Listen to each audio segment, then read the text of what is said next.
ዝበዝሐ ህዝቢ ዝቕመጠለን ከተማታት ዓለም ህዝቢ ዓለም በማእከላይ ገምጋም ልዕሊ 6 ቢልዮን ኣቢሉ በፂሑ ይርከብ።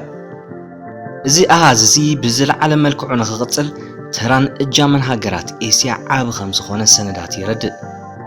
ምኽንያቱ ሓደ ሲሶ ካብዚ ዝተጠቕሰ ኣሃዝ ኣብ ሃገራት ኤስያ ማለት ቻይናን ህንድን ይርከብ። ካብ መዛግብቲ ሰነዳት ቁፅሪ ህዝቢ ዓለም ምርኩስ ብምግባር ዝለዓለ ተቐማጦ ዘለዎን ከተማታት ኣብ ኤስያን ገለ ሃገራት ኣሜሪካን ይርከባ። ዛጊት ዝለዓለ ተቐማጦ ዘለዎን 10 ሃገራት እዘን ዝስዕባ እየን።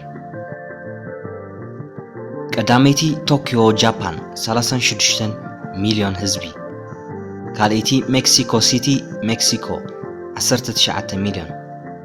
ሳልሰይቲ ኒውዮርክ ሕቡራት መንግስታት ኣሜሪካ 18.5 ሚልዮን። ራብዐይቲ ሳኦ ፓውሎ ብራዚል 18 ሚልዮን።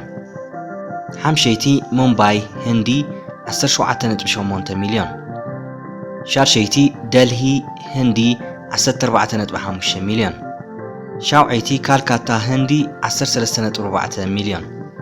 ሻምነይቲ ቦነስ አይረስ ኣርጀንቲና 13 ሚልዮን። ታሽዐይቲ ሻንጋይ ቻይና 12.8 ሚልዮን። عسريتن ناي موداتان جاكرتا إندونيسيا 12.4 مليون